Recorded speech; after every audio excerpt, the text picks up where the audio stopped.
Have you ever wondered how a single man could ignite a spark of defiance in an oppressed society using just two principles, truth and non-violence?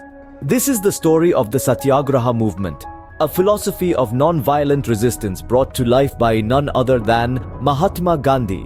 Today we'll explore the Champaran movement, where Gandhi first put Satyagraha into action. So, buckle up and let's embark on a journey back in time to the year 1917, to the province of Champaran. In the early 20th century, Champaran, a district in Bihar, India, was a stage set for an unforgettable drama of defiance and revolution. This was a time when the hard-working peasantry found themselves shackled by the chains of economic exploitation. British planters, their faces masked by the mask of authority, had coerced these peasants into a cycle of perpetual indebtedness.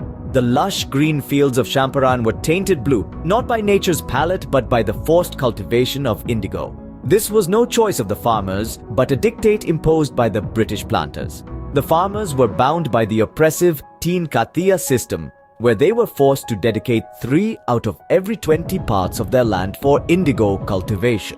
This crop, while lucrative for the planters, left the soil depleted, the farmers poorer, and their futures bleaker. Unbeknownst to the peasants, a beacon of hope was about to emerge. In April 1917, a barrister-turned-activist, Mohandas Karamchand Gandhi, arrived in Champaran. This was a critical juncture in the history of India's struggle for independence. But what led to his arrival in this remote district of Bihar?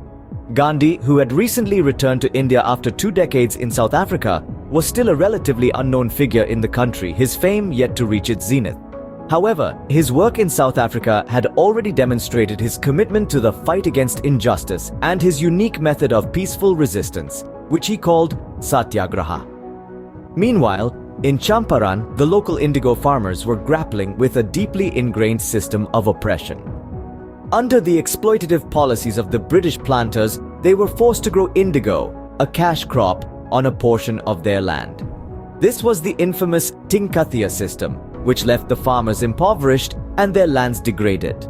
In this grim scenario, a local leader, Rajkumar Shukla, emerged as a beacon of hope. Shukla, a determined and passionate advocate for the rights of the indigo farmers, was deeply moved by their plight. He was convinced that their suffering could only be alleviated by a strong national figure who could draw attention to their cause, and he found that figure in Gandhi. Shukla pursued Gandhi relentlessly, following him from city to city, meeting to meeting, patiently waiting for an opportunity to share the story of Champaran. Finally, his persistence paid off. Gandhi agreed to visit Champaran and witness the farmers' predicament firsthand. As Gandhi's train pulled into the station, the people of Champaran waited with bated breath. Here was a man who had challenged the mighty British Empire in South Africa, a man who was willing to stand up to injustice no matter the personal cost. The farmers saw in Gandhi a ray of hope, a chance to break free from the chains of oppression. With Gandhi's arrival, the seeds of a peaceful rebellion were sown. The stage was set for the first experiment with Satyagraha on Indian soil, a movement that would change the course of Indian history forever. Gandhi's philosophy of Satyagraha, a form of non-violent resistance, was about to be put to the test.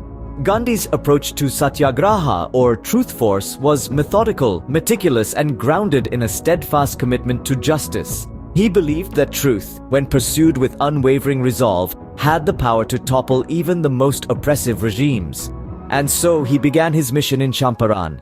The first step was to understand the plight of the indigo farmers in its entirety. To do this, Gandhi embarked on fact-finding missions. He visited villages, interacted with the locals, and listened to their stories of oppression. He didn't just want to know what was happening, he wanted to understand why it was happening and how it was affecting the people. Once he had a comprehensive understanding of the situation, he began the painstaking task of collecting evidence. He documented testimonies, secured factual data, and built a case that was as formidable as it was irrefutable. This wasn't a task he undertook single-handedly. He mobilized the local community, encouraging them to stand up for their rights and participate in the fact-finding process. This was not just about gathering evidence. It was about empowering the people. It was about showing them that they were not powerless, that they could challenge the might of the British planters, that their voices mattered. As the evidence piled up, so did the resolve of the Champaran community. Gandhi's meticulous groundwork had laid the foundation for a strong case against the British planters. The people of Champaran, under Gandhi's guidance, had found the courage to stand up against their oppressors. They were ready to demand justice, ready to put the philosophy of Satyagraha into practice. The British authorities, however, were not ready to back down so easily. Gandhi was summoned to court, but he refused to leave Champaran. In a bold act of defiance, Gandhi was called to court by the colonial authorities. Charged with defying the orders of the local administration, he stood firm, an embodiment of resistance. His refusal to leave Champaran was not just civil disobedience, it was a statement, a proclamation that he was there to fight, to stand with the oppressed and to challenge the unjust. The trial of Gandhi was a spectacle. His calm demeanor and articulate arguments left the courtroom in awe. When asked to pay a fine for his disobedience, Gandhi, in his usual peaceful yet assertive manner, refused. His refusal wasn't a display of arrogance, but a demonstration of his commitment to truth, justice, and the principles of Satyagraha. Faced with the widespread attention and growing public support for Gandhi, the authorities eventually dropped the charges.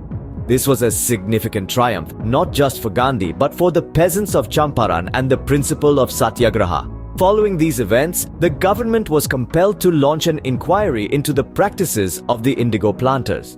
The inquiry's findings were damning. It exposed the cruelty and exploitation that the peasants had been subjected to. The government was left with no choice but to take corrective measures. The conditions of the peasants began to improve. The oppressive taxes were reduced, and the forced cultivation of indigo was abolished. The peasants were no longer bound to the planters. They had their rights, their freedom, and their dignity restored.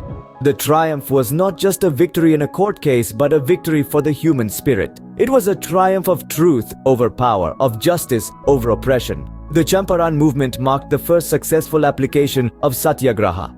It was a testament to the power of non-violent resistance and the strength of the human spirit. It was a movement that changed the course of history and laid the foundation for India's struggle for independence.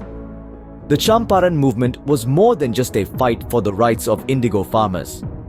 The Champaran movement, led by Mahatma Gandhi in the early 20th century, was indeed a struggle for the rights of indigo farmers. But its legacy extends far beyond the verdant fields of Champaran. This movement marked the first experiment with Satyagraha, or truth force, on Indian soil.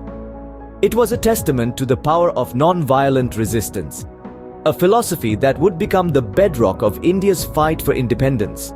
But what did the Champaran movement truly signify? It was, in essence, the birth of a new kind of civil disobedience, a defiance not marked by violence or upheaval, but by truth, courage, and an unwavering commitment to justice.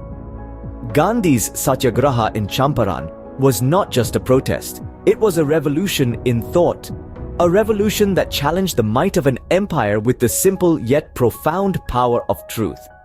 This new form of resistance resonated with the Indian masses.